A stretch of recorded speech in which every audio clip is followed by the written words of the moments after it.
안녕하십니까, 권순장의 브릿지 권순장입니다. 오늘은 오건영 변호사님은 살다 보니까 이런 일이 다 있습니다. 예, 아닙니다. 별 말씀을. 제가 이렇게 자산 가격 상승이 되게 가팔랐잖아요. 네, 집이나 그렇습니다. 이런 걸로. 네. 그러다가 이제 요즘 뭐 주식은 흔들리고 네. 아직 식품 뭐 거래가 크게 많이 안 돼서 안 떨어지고 있다 뭐 이런 얘기를 하면서 부동산에도 이렇게 얘기를 제가 들어보면 하향 안정? 네. 요 정도 선이지 급격한 하락은 없을 거다라고 하는데 그 부부장님께서 보시기에는 네. 경제의 급격한 뭐 이렇게 하락 아니면 네. 뭐 충격 이런 네. 것들이 있을까요? 왜냐하면 그걸 걱정하시는 분들이 네. 많거든요. 이게 왜 그런 말씀이 왜 나오냐면 예전에 80년대, 70년대 석유 파동을 잡기 위해서 80년대는 기준금리를 너무 세게 올렸어요. 폴 볼커라는 사람이 네. 있었는데 금리를 너무 세게 올려가지고 경기 침체를 불렀거든요. 근데 그 사람의 주장은 간단했어요. 결국엔 물가를 잡는데 가장 좋은 방법은 경기를 박살내는 거라고. 그래서 아예 경기 박살낼 생각으로 물가만 보면서 달렸어요. 그러니까 지금도 그렇게 되는 거 아니야? 맞아요. 이런 게 굉장히 큰 두려움인데 앞서서 제가 이제 포워드 가이던스 이런 걸 좀 어렵지만 말씀드렸던 이유는요. 지금은 성장도 최소한으로 건드리면서 하고 싶어요. 그래서 포워드 가이던스 같은 걸로 고민을 하고 있는 겁니다. 그래서요.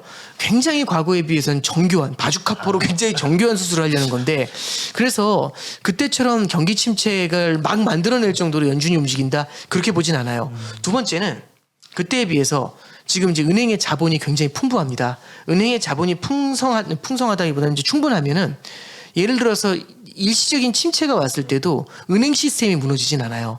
침체가 왔는데 은행 시스템까지 무너지게 되면 이 침체 기간이 길어지거든요.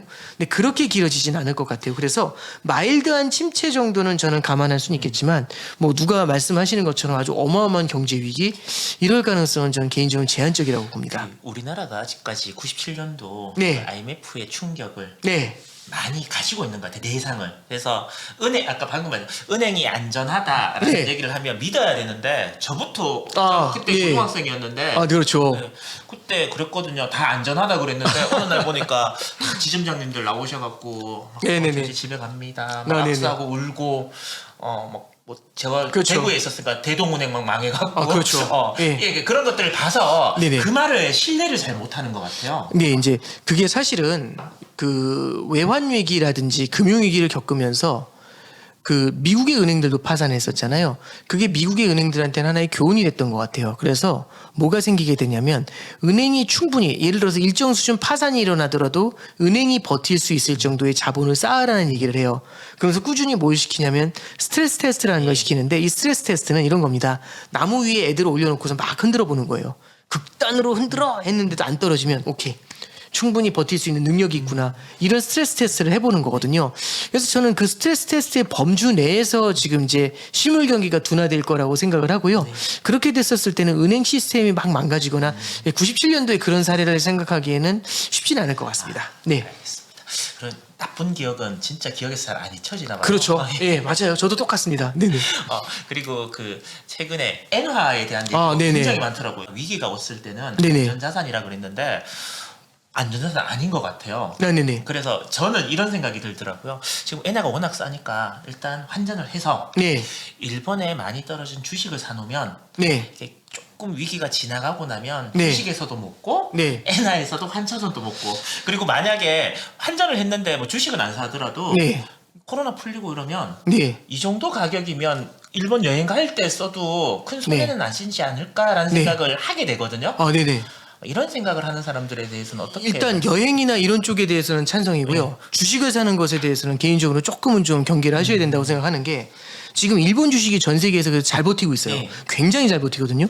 가장 큰 이유가 뭐냐면 엔화가 극단적인 약세를 보이고 있습니다. 엔 약세가 너무 세다는 얘기는 자국의 통화가 약세라는 얘기는요. 나 수출해서 먹고 살래 이 얘기예요. 수출한다는 얘기는 뭐냐면 전 세계에 파이가 있습니다. 이 파이를 균등하게 나눠 먹는 게 아니라 더 뺏어 먹고 싶은 거거든요. 파이가 커지지 않는 상태에서 더 많은 파이를 먹는 가장 좋은 방법은 남의 파이를 뺏어 먹어야 돼요. 그러면 환율을 자국과의 통화 가치를 낮추면 됩니다. 그래서 엔화를 극단적으로 낮추게 되면은 일본의 수출이 잘 되면서 다른 파이를 자기가 가져올 수가 있어요. 그래서 구로다 총재, 일본 중앙은행 총재도 일본한테 좋은 거다 엔약세는 이 얘기를 계속해서 강조를 해요. 그 얘기는 뭐냐면 결국엔 다른 파이를 내가 가져오겠다라는 걸 계속해서 강조하는 거거든요. 그러면 다들 어려워 죽겠는데 일본이 자국 통화인 엔화를 약세를 만들어가지고 더 많은 파이를 가져오기 때문에 일본 주식이 잘 버텨요. 만약에 엔화가 강세로 돌잖아요. 이런 경우에는 일본 주식이 조금 어려울 수 있어요. 그래서 첫 번째는 일본 주식하고 엔화의 관계를 한번 최근에 보시면 이게 반대로 움직인다는 거 첫 번째 좀 보실 필요가 있고요. 두 번째는 이제 굳이 말씀을 좀 드리면 일본 엔화가 약세인데요. 네. 이게 이제 안전자산인데 왜 약세일까? 지금 보면은 미국 국채도 약세예요. 미국 국채 가격이 떨어지니까 미국 국채 금리가 오르고 있죠. 네. 그러면 우린 이런 겁니다. 아니 위기 국면이라고 하는데 엔화가 왜 약세지? 근데 위기 국면인데 지금 미국 국채도 약세거든요. 그건 설명할 방법이 없죠.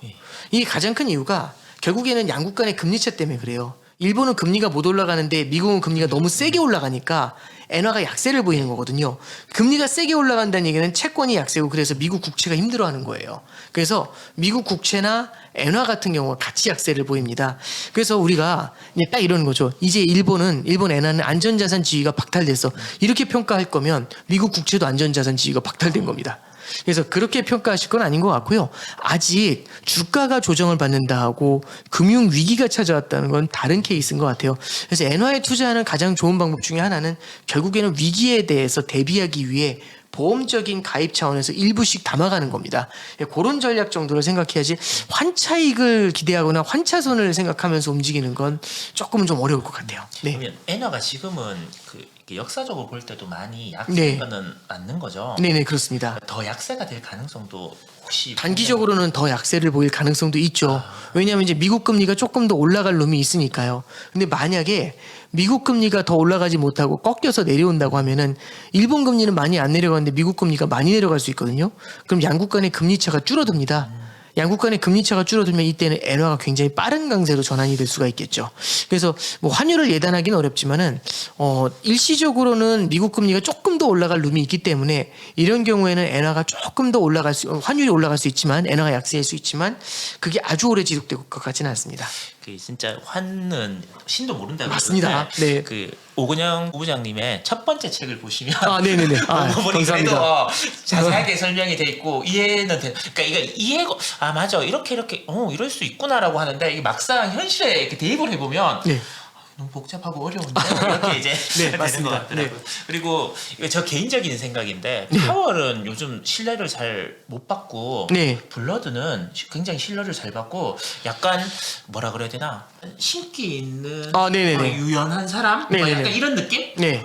굉장히 이제 뭐 말을 잘 바꾸는 건 아니지만 그 상황 판단에 따라서 유연하게 움직이는데 맞추는 것도 되게 잘 맞추는 것 같아요. 저분이 하는 얘기를 네. 따라서 투자를 하면 어떨까라는 생각도 해보게 되거든요. 저는 단기적으로는 맞는 말씀이 될 수 있다고 보는 게 그분이 여태까지 했던 말들이 잘 맞아떨어졌거든요. 그러면 입김이 세져요. 그러니까 다들 17명의 위원, 18명의 위원이 다 전문가잖아요. 네. 그럼 막 자기 이론을 얘기하고 자기 주장을 얘기할 텐데 맞춘 사람이 장땡이거든요. 근데 연속으로 맞추면 내가 뭘 했어 이렇게 얘기할 수 있잖아요. 그러면 이게 사실 뒤에서 얘기할 때는 되게 입지가 조금 부족하다는 느낌을 받을 수밖에 없어요. 그래서 단기적으로는 블러드와 같은 사람들이 조금은 더 힘을 받을 수는 있습니다. 특히 물가가 쉽게 꺾여 내려가지 않는다면 더욱더 큰 힘을 얻을 수는 있을 것 같아요. 근데 그게 영원하거나 그러진 않고요. 사실 블러드가 유명해진 게 그렇게 오래된 얘기가 아닙니다. 네, 요번에 인플레이션 국면에서 조금 유명해진 케이스죠. 네. 연준이 지금 이렇게 뭐 금리 정책 아니면 뭐 포드 가이던스라 그래도 네. 미리 이제 이렇게 될 것 같아 이렇게 무섭지 또 이 정도까지 견딜 수 있을 것 같아 계속 이렇게 말을 네. 해갖고 경기 침체 그러니까 성장은 어느 정도 이제 살리면서 죽이지 않은 상태에서 물가를 안정시키려고 하고 있는데 네. 이런 노력들이 뭐 외부적인 환경 예를 들어서 뭐 전쟁 러시아 전쟁 또 원유 가격 이런 부분들은 컨트롤하지 못하는 거 아니냐. 네네네. 예, 그래서 이런 부분들, 그러니까 연준이 어떤 정책보다 그 외적인 맞아요. 정책들로 영향을 더 많이 받는 거 아닌가라는 걱정이 또 되기도 하거든요. 네, 이제 이렇게 보면 될 것 같아요. 연준의 금리 인상이 예를 들어 러시아 우크라이나 문제를 해결할 수 있냐 전혀 그렇지 않거든요. 근데 연준의 금리 인상은 뭘 해결할 수 있냐면 인플레이션이 너무 높은 수준으로 오랫동안 지속이 되면 사람들의 마음속에 인플레이션이 계속해서 이어질 거라는 기대감을 생기게 만들어요. 그러니까 집값이 너무 계속 오르고 오랫동안 오르잖아요. 사람들은 집값은 의례껏 오르는 거라는 기대를 갖게 만들어요. 네, 맞아요. 그럼 이때는 이거를 꺾어버리기가 굉장히 어렵습니다. 그러니까 공급의 부족에 의해서 집값이 올랐더라도 이게 너무 오랫동안 올라 있잖아요. 그럼 답이 없어요. 그럼 어떻게 해야 되냐면 수요를 조절해서라도 집값이 오르는 걸 어떻게든 막아줘야 돼요. 그래서 지금도 똑같습니다. 기대 인플레이션이 고질병처럼 들어오기 전에 미리 금리를 인상을 해가지고 어떻게든 눌러놓으려는 전략, 그게 이제 지금 연준이 생각을 하고는 거예요. 그래서 이거는 그냥 단순히 지금의 물가를 잡으려는 게 아니라 기대 인플레이션으로의 고착화를 제어하는 과정이다. 네. 이렇게 보시면 될 것 같습니다. 알겠습니다. 그래도 결국은 고물가는 아, 네. 저물가로 이제 잡힐 것이고, 네. 그리고 성장도 저성장에서 고성장으로 갈 것이다. 네. 라고 이제 했는데, 네. 그렇게 생각하신 가장 큰 이유는 어떤 것인가요? 저는 이제 낙관론자라서 그런 것 같아요. 이제 성격이 긍정적이라서 물론 굉장히 소심하고 작은데 되게 민감한 경우도 있고 그러거든요. 꽁한 경우도 많고 그런데 큰 틀에서는 되게 낙천적인 것 같아요. 잘 될 거야. 이 생각은 분명히 하고 있는 것 같아요. 걱정은 많아도. 그럼 이 낙천적이라는 거는 뭘 얘기하는 거냐면 결국에는 좋은 방향으로 생각을 하게 되는 건데요. 비관적으로 생각한다면 저는 역사적으로 문제가 없었던 경제체제, 문제가 없었던 국가는 없었다고 생각해요. 그 얘기는 뭐냐면 만약에 야 이거 이제 나라 망하겠다. 그럼 메소포타미아 문명 시절에 망했어야 된다고 저는 생각해요. 그때는 문제가 없었을까? 정말 망조가 많았겠죠. 근데 잘 버티면서 인류가 계속해서 발전해 왔지 않습니까? 저는 위기 상황에서 궁죽통이라고 하죠. 위기 상황에서 새로운 기회가 생긴다라고 생각을 해요. 그리고 새로운 발전의 기회가 싹 튼다라고 생각을 하고 2차 대전 때 2차 대전을 바라보면서 누가 그 참호 안에서 미래를 누가 생각했겠어요. 근데 2차 대전이 끝난 다음에 기적이 벌어지죠. 결국에는 전쟁터에서 있었던 그 많은 그 무기들을 그거 만드는 기술들이요. 실물 경제에서 굉장히 우수한 기술의 발달로 이어지게 돼요. 그러니까 생산성이 좋아지면서 물가가 오르지 않는 아름다운 성장을 50년대 만들어내서 1950, 60년대를 자본주의 황금기라고 얘기했었어요. 이건 정말 기적 같은 일이잖아요. 저는 이제 그렇게 생각을 합니다. 지금 인플레이션 안 잡힐 것 같고 이거 답이 없을 것 같고 마치 세상이 망할 것처럼 이제 생각을 하지만 저는 이것도 결국에는 궁죽통이 분명히 좀 존재하게 될 것 같아요. 그래서 국제 공조라든지 아니면은 성장을 만들어낼 수 있는 무언가의 동력 이런 것들이 분명히 좀 만들어지지 않을까. 그리고 우리는 그때까지 좀 버텨줘야 되지 않을까. 그럼 결국엔 구원군이 올 때까지 날 반드시 구하러 온다는 걸 알 때 그때까지 살아남아 있어줘야죠. 약간 라이언 일병 구하기 같은 느낌이네요. 그런 느낌이라고 생각하셔도 되겠습니다. 네네. 궁하면 통하는데 통하면 또 영원하다라고 멋있는데요. 네. 네네. 그렇게 또 이야기를 하던데, 근데 혹시나 네네. 또 이렇게 약간 완전 비관론자이신 분들도 있잖아요. 네네. 저물가 그리고 저성장이 지속된다라고 그러면 네. 과연 우리는 투자라는 걸 해야 되는 건가? 네네. 저는 저성장 저물가가 지속이 되더라도 결국에는 그 사이에서 성장이라는 게 싹 튼다라고 생각해요. 저성장 저물가가 시작됐던 게 12년도 13년인데 그때부터 사실 테슬라가 굉장히 강해지기 시작을 하거든요. 저는 그래서 성장이 완전히 모두가 똑같이 저성장이다가 아니라 그 중에서도 저성장 중에서도 희망이 있는 애, 희망이 없는 애 이런 것들 다 나눠진다고 생각을 해요. 그래서 저는 투자라는 것은 그런 데에서도 기회를 찾는 거라고 생각을 하고요. 저성장 저물가가 되면 필연적으로 따라오는 게 저금리입니다. 절대적인 레벨이 낮은 금리 수준을 유지한다라고 하면은 투자에서 발을 빼는 거는 위험하다라고 생각을 해요. 그러면 투자라는 거를 어느 정도 발을 걸치고 간다라는 측면에서 봤었을 때는 이렇게 분산 투자를 통해 가지고 투자 자산의 일부 정도를 가지고 그렇게 가는 게 담궈 놓는 게 맞지 않겠나 그렇게 생각합니다. 그 얘기가 나왔으니까 이제 책에도 이제 언급이 되어 네. 있는데 이제 자산의 분산. 네. 그다음에 보통은 이제 국채 네. 주식 저희가 그렇죠. 얘기하는데 그것도 네네. 사실 아니고 그다음에 섹터의 분산. 네. 그다음에 환에 대한 분산. 네네. 그리고 또 무엇보다 시점의 시기에 분산. 대한 네, 그렇죠. 분산 이렇게 이제 네 가지를 통해서 정말 고리타분하지만 이게 정답이다라고 이제 말씀을 하셨는 것 같은데 제가 그걸 이렇게 보면서 고개를 끄덕끄덕거리면서도 항상 그런 내용들은 이제 많았으니까 근데 네네. 한편으로는 나이에 대한 분산은 상관없나? 20대 네. 30대, 40대 네네. 그러면 네. 이런 사람들도 분명히 투자에 대해서 뭐 예를 들면 이 네 가지 중에 뭐 시기에 대한 분산은 젊었을 때 좀 더 많이 하고 네네. 이런 네네. 것들도 고려돼야 되는 거 아닌가라는 생각을 하거든요. 당연히 TDF 네. 같은 게 이제 그런 네, 케이스겠죠. 네, 네. 타겟 데이트 펀드 같은 네. 경우 그런 케이스를 얘기하는 건데요. 근데 저는 한 가지 그런 생각을 좀 들어요. 그게 보편적으로는 그렇게 된다라고 할지라도 사람마다 다 다른 것 네, 같아요. 맞아요.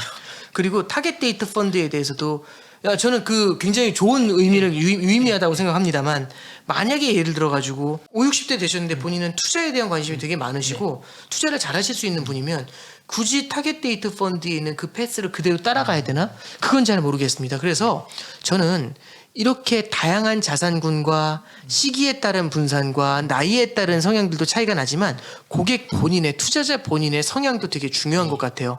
60대신데 진짜 투자 고수도 뵌 적 있어요. 근데 그분들은 대화를 하다 보면은 진짜 이 연륜이 배어나거든요. 산전수전 다 겪어가지고 딱 이 말씀을 드리면은 매크로 경제에 대해서도 굉장히 이제 그 뭐랄까 인사이트 있게 말씀을 해주시고 저 그래서 무조건 나이가 드시면 투자를 줄여야 됩니다. 이거는 공식은 아닌 것 같아요. 물론 그런 것들이 어떤 생애주기라는 가설을 딱 통해서 봤을 때는 어느 정도 유의미하다. 예, 그거는 저는 공감을 합니다. 네. 그러면 이제 부부장님도 투자를 하실 거 아니십니까? 네네네. 그러면 이렇게 네 가지의 이제 네. 투자를 나눠서 하면 나는 1년에 네. 지금의 오번영은 이 정도의 연수익을 목표로 한다라는 연수익 목표 이런 것들은 가지고 저는 계십니까? 예금금리 더하기 알파라고 생각을 해요. 네. 그 알파라는 게 1.5에서 2가 될 수도 있는데 예를 들어서 예금금리가 1%면 거기 1.5, 2% 먹으면은 2배잖아요. 예, 예. 그러니까 결국에는 기본적으로 몇 퍼센트를 깔고 가는지가 되게 중요한 것 같아요. 그래서 예금금리 플러스 알파라는 걸로 생각하는데 그 알파가 우리가 생각하는 것처럼 막 그렇게 크다고는 네. 생각하지는 않습니다. 그래서 그 정도가 가능하다라고 생각을 하고요. 그런 것들은 결국에는 분산 투자를 통해서는 만들어낼 수 있다라고 생각을 해요. 만약에 이제 뭐 지금은 금리가 그럼 사람들이 되게 네네. 웃긴 게 네네. 금리 이렇게 얘기를 하잖아. 그러면 지금 금리가 얼마냐 그러면 2% 뭐 네네. 이렇게 예금 금리로 한다. 근데 최고 높은 금리 3.5% 주는 데도 있거든요. 아, 네네, 그렇죠. 대신 뭐 한도 50만 원. 네네네. 이렇게 하는데 또 그 금리에다가 이제 맞추는 거예요. 네네네. 3.5% 주는 데가 있으니까 고기 한 2배 정도. 네네. 7% 나는 뭐야? 그렇죠. 안정적인 성향이야라고 네네네. 하는데 그 이제 예금 금리는 이건 우리가 시중 금리에서 만나는 그 금리를 기준으로 하는 게 맞겠죠. 저는 제가 만날 수 있는 예금금리라고 생각을 해요. 네. 뭐냐면 제 포트폴리오에 예금이 50% 들어있다라고 하면 그러면은 그게 기준이 돼야겠죠. 남은 50%에서 예금금리보다 더 높은 걸 만들어주면 되는 거잖아요. 그런 관점에서 저는 해석하는 게 좋지. 뭐 이렇게 신문에 나오는 그 금리, 이 국채금리 이거하고는 조금 차이가 있어요. 그래서 제가 가입한 금리 대비 플러스 알파 이렇게 보는 게 좀 현명한 것 같습니다. 최근에 김영익 교수님 만났는데 김영익 예. 교수님은 한 4% 정도를 본인의 네. 목표 수익률이라고 생각을 하신다고 그러시더라고요. 네네네. 그래서 제가 얘기를 나누면서도 솔직히 네네. 완전 개인이잖아. 저 정도는 할 수 있는 거 아닌가? 라고 생각을 하고 있다가 제가 제주도에 가 있는 동안 네. 안 깨지는 안 게 깨지는, 중요하구나 그렇죠. 예. 라는 걸 새삼 이제 네, 네. 깨닫게 되었거든요. 네네. 그러면 아까 말씀하셨던 그런 네 가지 정도를 고려하면서 투자를 하면 최소한 이제 뭐 덜 깨지거나 네. 아니면 손해 나는 부분은 네. 이렇게 좀 피할 수 있다. 네. 이렇게 저희들이 알아도 될까요? 네, 그렇게 생각하시면 좋을 것 같고요. 네. 그리고 이제 하나 더 말씀을 드리면 이제 많은 분들이 좀 고민하고 계시는 거는 결국에는 짧은 기간에 큰 수익을 내고 싶어 하시는 분들도 많고요. 마치 프로야구나 프로축구 리그처럼 매년 수익이 나야 된다라고 생각하시는 분들도 있어요. 근데 결국엔 투자에 있어서 왜 12월 31일로 왜 자르는지는 잘 모르겠어요. 이 정산을 하고 싶어서 그런 것일 수도 있는데 그래서 저는 이제 생각하는 게 뭐냐면 분산 투자라는 걸 가지고 한참 되돌아봤었을 때 그걸 통해서 수익이 나잖아요. 그런 다음에 되돌아보면 주식도 이렇게 오르는 주식은 없죠. 계단식으로 오르는 주식들이 되게 많잖아요. 그런 것처럼 계단의 끝에서 한번 크게 올라왔을 때 그때 되돌아보면 연평균으로 보면은 꾸준하게 몇 프로 이런 것들이 나와 있을 것 같아요. 그래서 너무 스트릭트하게 올해 말까지 몇 프로 이렇게 생각하지 마시고 이걸 뒤를 오픈하면서 생각해 두시면 저는 괜찮지 않을까 싶습니다. 책에 관한 네. 질문인데 지금도 좋고 앞으로도 좋을 자산. 네. 지금은 좋지만 앞으로는 나빠질 자산. 지금은 별로지만 좋아 보이는 자산, 아, 네. 지금도 별로고 앞으로도 별로일 것 같은 자산, 아, 이렇게 네네. 크게 네 가지를 나눴잖아요. 네네. 각각 지금 어떤 자산이 그런 자산인지 말씀 좀 해주실 수 있을까요? 굉장히 어려운 질문을 갑자기 딱 던지셔가지고 좀 깜짝 놀랐는데요. 저는 일단 첫 번째는 그렇게 생각을 해요. 지금이 예를 들어서 지금이 좋지만 나빠지는 자산은 어떻게 보면은 밸류에이션이 너무 높은 자산들을 거기에 좀 넣을 수 있을 것 같아요. 밸류에이션이 높아지려면 돈이 몰린 거거든요.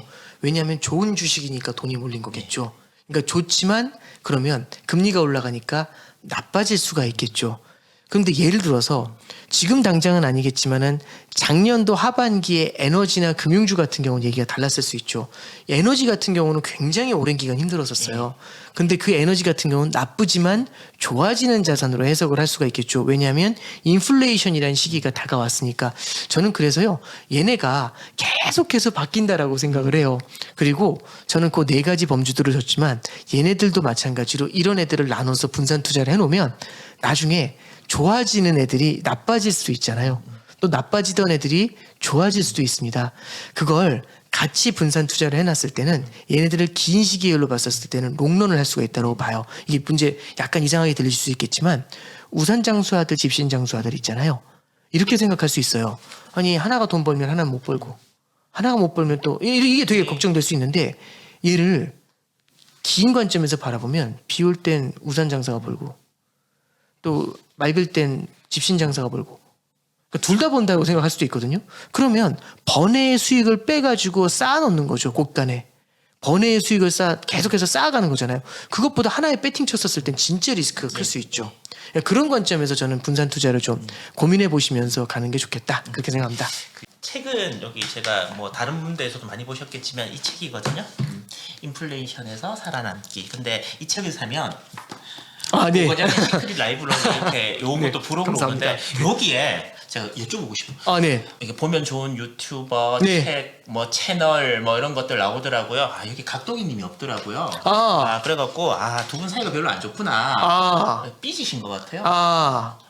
일부러 안 넣으신 거죠? 일부러 안 넣은 게요. 네. 이게 저하고 친한 분들은 다 뺐어요. 예. 그래서 저기 신금투에 계시는 분들도 다 뺐고. 그렇구나. 그리고 제가 되게 좋아하는 분들 조언 많이 구하는데 그런 분들도 다 뺐고 왜 그러냐면 이게 제가 넣으면 또 자기 아는 사람 챙겨준다 이 얘기 나올까봐 그래서 누가 봐도 저 둘은 잘 알겠다라고 싶은 사람들은 다 뺐어요. 그러면 시크릿 라이브러리는 오건영과 안 친한 사람들의 목록 뭐 이렇게 안 친하다기보다는 저하고 모르는 제가 일면식이 없는 사람들. 그렇죠. 객관적으로 그렇죠. 되는 최대한 그렇게 좀 접근하려고 했어요. 네. 그리고 정말 마지막 질문인데요. 개인들이 네. 경제 공부를 할 때 네.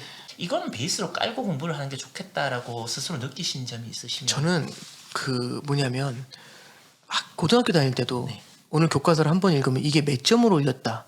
이게 숫자로 안 나오잖아요, 사실은. 그렇죠. 그런 것처럼 경제 공부라는 건 제 스스로의 마음속에 투자에 대한 근육을 키워나가는 작업이라고 생각을 해요. 그래서 이게 바로 무언가로 나타난다 이렇게 생각할 건 아닌 것 같고요. 이렇게 공부했는데도 마이너스가 났다. 이렇게 좌절할 필요도 없는 것 같아요. 저는 그 상황에서 계속해서 근육이 커진다라고 생각을 하고요. 보통 경제 공부를 꾸준하게 하는 게 중요한데 꾸준하게 해야 근육이 발달하잖아요. 문제는 조금 하다가 예를 들어 주가가 빠지거나 하면 포기하는 경우가 되게 많아요. 저는 이렇게 어려운 때에는 더 많은 공부를 하실 게 있다고 생각합니다. 정말 뉴스 플로우도 다양하고요. 그래서 진짜 공부할 게 많으신데 그래야 어려울 때 살아남는 매뉴얼을 준비할 수 있다고 생각을 해요. 그 매뉴얼이 있어야 앞으로 20년 투자하실 텐데 20년 동안 투자할 때 위기 한 번이 안 올까요? 저는 100% 온다고 생각합니다. 그럼 그럴 땐 그냥 패닉이 되는 게 아니라 그 매뉴얼을 꺼낼 수가 있는 거잖아요. 그래서 저는 꾸준함이라는 게 되게 중요하다. 그리고 꾸준함 속에서 계속해서 나만의 매뉴얼을 만들어 가자. 뭐 이런 조언을 드려봅니다. 네. 오늘 긴 시간 감사하고요. 제가 3프로TV 초창기 때 네. 열심히 애청자이자 뭐 팬으로서 다니다가 거기 패널과 이제 저 같은 사람, 네네. 그 애청자들을 이제 여의도에 있는 뷔페, 지하에 있는 뷔페에서 만나게 해줘서 그날 제가 곽상준 그 당시에는 이제 부지점장이셨죠. 을 받고 그리고 어건영 이제 부부장님의 첫 번째 책에 아, 네. 사인을 받으러 아, 네네. 이렇게 그때는 사실 이런 시간이 있을 줄은 제 꿈에도 생각을 못했어요. 저도 그렇습니다. 그러니까 그때 그냥 딱 점이었던 것 같은데 오늘 왠지 저로서는 선으로 이렇게 연결이 된 것 같거든요. 아, 네. 뭐 잡스가 말한 것처럼 그걸 또 면으로 연결시킬 수 있을지는 또 세월이 더 지나봐야 되겠지만 네. 제가 방금 하셨던 말씀에 덧붙이자면 지금 막 주식도 안 되고 막 공부를 이때 왜 해야 되냐라고 진짜 점점 이렇게 되어져 있는 것들이 꾸준히 계속하면 저처럼 어느 날 문득 뭐요 이렇게 선으로 연결 그런 거구나라고 연결되는 그런 시간을 여러분들께서도 분명히 가지실 수 있지 않을까 싶고요. 꼭 그러실 거라고 저는 믿습니다. 오늘 긴 시간 함께 해주신 오건영 부부장님께 감사 말씀드리며 다음에 또 좋은 기회 부탁드리겠습니다. 아, 네. 감사합니다. 네. 감사합니다. 네.